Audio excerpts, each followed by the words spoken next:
Okay, so let's dive in. Think about South Asia for a moment. It's just steeped in history, incredibly complex, right? Absolutely, layers upon layers. And for decades, the world, especially, diplomats and analysts, they looked at India and Pakistan almost through a single lens. hmm Like a match set. Yeah, perpetually linked, defined often by their conflicts, especially Kashmir. It was almost like you couldn't say India without thinking Pakistan immediately after. That's a great way to put it. The ultimate geopolitical package deal. Mm. You really couldn't engage with one without having to consider the other's reaction, their position. It all goes back to that shared past, doesn't it? Partition in 47, the constant tension. Exactly. That just solidified this hyphenated view in global thinking. And this is what really jumped out as we were preparing for this deep dive. That whole perception, it's shifting dramatically right now in 2025. It really is. That historical link, that hyphen you mentioned, it feels like it's fading fast. Yeah, we're seeing the international community start to view them, well, not as two sides of the same coin anymore. No, completely distinct entities. Yeah. And heading down, radically different paths. Almost opposite directions, you could say. One seems to be grappling with some really deep systemic instability, Big challenges. while the other is just rapidly expanding its influence, its footprint across the globe. It's a stark contrast. So for you listening, our mission today is really to unpack why. Why is this dehyphenation happening? What did our research show us about why the world's view is changing so much? We want to explore that divergence. Pakistan's struggles versus India's, well, its rise. Okay, so let's maybe start with the history. Where did that link even come from? It's rooted in partition, right? August 1947. Deeply rooted. Yeah. That division of British India wasn't just lines on a map. It was a trauma, a seismic event. And it created two nations that were instantly, fundamentally intertwined by rivalry. And that initial tension, it wasn't a one-off. It got baked in over decades, multiple wars, constant border skirmishes, the Kashmir issue always simmering. Right. These weren't just isolated incidents. They were like constant reinforcement loops.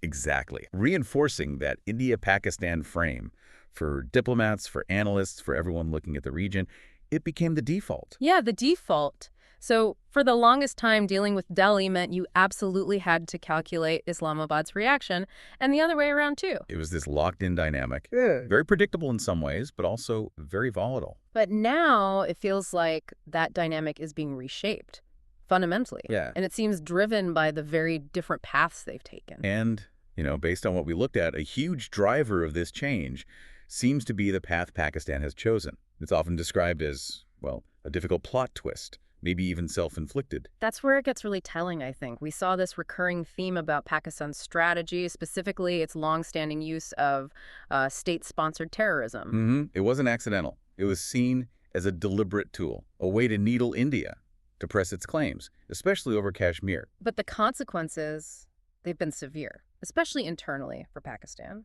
by, supporting and sheltering these militant groups. They essentially created pockets within their own country that the state couldn't fully control. We saw them called ungoverned spaces. Right. And these spaces didn't just cause local problems. They became, well, epicenters of instability, with impacts felt way beyond their borders, regionally and even globally. And you see the grim reality of this playing out. That recent example, the attack in April 2025 in Pahalgam, Baizaran Valley. Yeah, targeting tourists. That stood out. And the links, according to the material we saw, pointed back to groups sponsored by Pakistan. It's a pattern, and you still see attempts, even now, to justify it. We noted figures like General Asim Munir reviving the old two-nation theory. But honestly, the consensus we found is that idea is it's seen as profoundly outdated, debunked, really. I mean, 1971 and the creation of Bangladesh kind of settled that, didn't it? It really did. So the fallout from sticking with this strategy, it's pretty clear. Pakistan's global reputation has suffered immensely, often labeled a pariah state. Its economy is in deep trouble, described frequently as being in shambles. Yeah, and the military's grip on power remains incredibly strong, overshadowing civilian rule. International credibility, very low. And sadly, it's increasingly viewed less as a strategic player and more as a cautionary tale. A story of what happens when strategic choices go wrong. Which makes the contrast with India during this same period even more striking. While Pakistan was facing these headwinds, India was experiencing what many are calling a major global glow-up. Absolutely. The economic story alone is remarkable. You're talking rapid GDP growth, consistently, attracting huge amounts of global investment. Right? Think about the tech hubs like Bangalore, buzzing, and the push on manufacturing, make in India. India is really working to shed those older images, isn't it? Positioning itself as a serious global economic player, up there with the big leagues. And it's not just economics. Its diplomatic engagement is, well, incredibly active. It's not just in groups like the Quad or BRICS. It's a key sought-after partner. Yeah, involved in all the big conversations. Climate change, AI, global governance. You see this multi-alignment strategy playing out, too. Like Prime Minister Modi meeting Xi Jinping in Kazan in 2024. Right. Navigating these really complex relationships, even with rivals, but always with an eye on India's own strategic interests, maintaining autonomy. And then there's the military modernization piece that's been steady and significant. Things like commissioning the INS Vikrant, their first homegrown aircraft carrier, back in 2022. Or the advancements in drones and those sophisticated missiles like the Agni-P, the Agile one. Yeah, these aren't just hardware updates. They signal capability, readiness, and an ambition for a larger role on the world stage. So when you put these two trajectories side by side, Pakistan's struggles and India's rise, the reason the world's dehyphenating them becomes crystal clear. They're just on completely different tracks. It's like you mentioned cousins earlier. One's building an empire, the other's trying to keep the lights on. Maybe that's too harsh, but the divergence is stark. And what came through consistently was this sense of global frustration, maybe even weariness, with Pakistan's actions, especially the terrorism links. That's led to real censure. You even see it in the U.S. relationship. That used to be a core strategic partnership. Totally. But now it's much more cautious. Arm's length is a good description, driven partly by that history of perceived double dealing, right? The Taliban connections post 9/11, for instance. Oh, exactly. That damaged trust significantly. Yeah. And then actions like the 2023 deportation of, 1.7 million Afghan refugees. Yeah, that didn't help things. Strained relations with neighbors, especially Afghanistan, just deepened the sense of isolation. Now, compare that to how India's handled provocation. What stood out there was a level of strategic patience, maturity. Definitely. A refusal to just get constantly sucked into tit-for-tat escalations that Pakistan seemed at times to want to provoke. And when India did respond, like Balakot in 2019 or Operation Sindoor in 2025, those actions were framed as calculated. Forceful, yes, but precise. Designed to send a message, demonstrate capability, but stop short of triggering a full-scale war. And remember how the world reacted or didn't react when Pakistan tried to play the victim card after Pahalgam? Tried to push that old hyphenated narrative of equivalence? The silence was deafening, wasn't it? Yeah. Minimal global outcry, especially from the U.S. It spoke volumes about who was seen as the destabilizing force and who was seen as acting, well, more responsibly. And we saw reports about those intense diplomatic efforts, those 65 hours between May 7th and 10th, 2025. U.S. diplomats working overtime behind the scenes. Yeah, frantic back-channel stuff to prevent escalation. That kind of crisis management focused on de-escalation really tells you who the U.S. and others see as the more predictable, responsible actor in that dyad. Okay, but we can't talk about this without addressing the nuclear dimension. That complicates everything, doesn't it? Hugely. Both are nuclear powers. It adds this layer of existential risk to any conflict. And Pakistan's posture.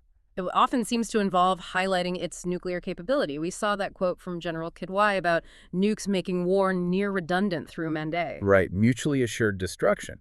But the key thing is Pakistan hasn't officially declared its doctrine. Right. It keeps it ambiguous. Which internationally is seen as adding uncertainty, right? Described sometimes as sketchy. Exactly. And the analysis we saw suggests Pakistan uses this ambiguity, its nuclear status, almost like a shield, believing it deters India from any major conventional response to, say, sponsored terrorism. India, though, has been very clear, a stated no first-use policy.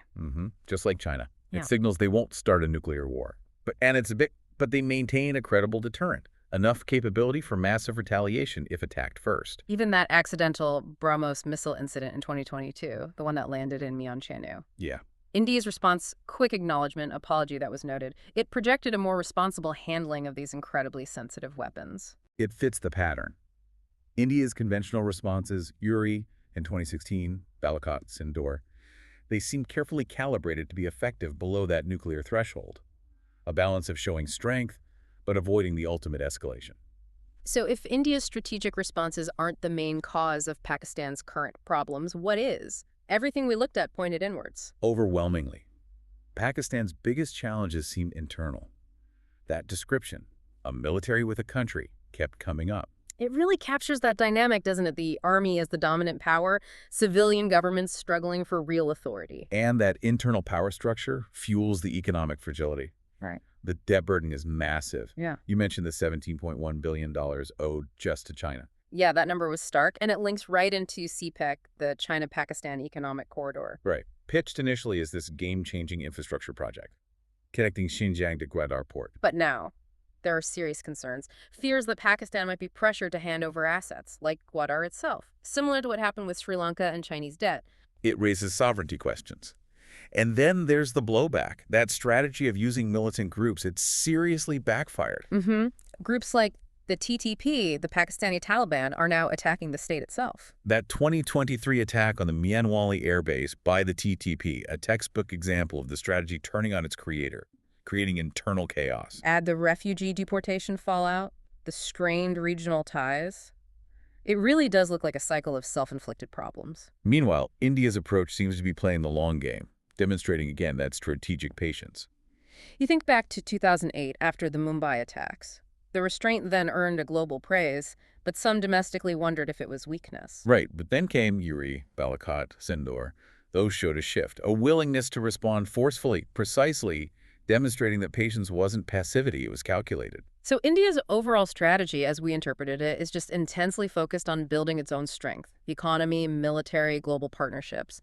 Yeah, it seems like there's a recognition in Delhi that Pakistan's core problems, the military dominance, the economy, the terrorism blowback, are more fundamental threats to Pakistan than anything India could do externally. So India focuses on its own rise, while Pakistan grapples with these deep, internal, self-made struggles. And you see this playing out so clearly on the world stage. That's where the dehyphenation is most visible. India is courted globally, a key player in the Indo-Pacific, a counterweight to China via the Quad. While Pakistan, increasingly seen rightly or wrongly as China's junior partner, tied economically through CPEC, militarily too, less independent agency perceived. The contrast is stark. India is playing a multi-aligned game, while Pakistan looks more dependent. And even within South Asia itself, the dynamics reflect this. Look at Bangladesh. Once East Pakistan, now much closer economically and diplomatically to India. And Afghanistan, often caught in the middle of Pakistan's strategies, is openly frustrated. We even saw mentions of that 2023 Cricket World Cup match. Afghanistan beating Pakistan. Oh, yeah. That felt like more than just cricket, didn't it? It had these geopolitical undertones, a reflection of shifting regional feelings. So looking forward, what's the path for Pakistan? Can it change course? The analysis suggests it would take massive fundamental shifts. Huge shifts. Abandoning proxies and terrorism as policy tools, first and foremost, and allowing genuine civilian democratic governance to take root, which means tackling the military's dominance. That's the core issue. It's a tall order. We did see that 2021 ceasefire mentioned, the one brokered by the UAE. Right, a glimmer of hope. It showed dialogue is possible. But sustaining it, that's the challenge given the internal power structures and strategic habits in Pakistan. And India, its focus seems pretty locked in. Keep building the economy, modernizing the military, expanding global influence. And deliberately avoiding getting dragged back into that old, consuming, hyphenated relationship. It really feels like the world is watching now. Which path will each nation fully commit to? Yeah, the divergence is clear. So if we boil it all down from this deep dive, the main takeaway for you listening has to be this, that old India-Pakistan hyphen. It's fading. It's just not the relevant framework anymore. No. The global perception has shifted, fundamentally. They're not seen as geopolitical equals on parallel tracks anymore. Not at all. They're heading in vastly different directions. It's become this powerful, real-world case study in how national choices lead to vastly different outcomes. One nation betting on progress, integration, looking outwards. While the other seems caught, still wrestling with internal chaos, outdated strategies, looking inwards perhaps. It really shows the stark difference between focusing on building stability and growth versus managing self-inflicted instability. So the thought to leave you with is this. Keep watching South Asia. The diverging paths of these two neighbors aren't just shaping their own futures, they're reshaping the dynamics of the entire region, and indeed the wider world. It's a story that's far from over.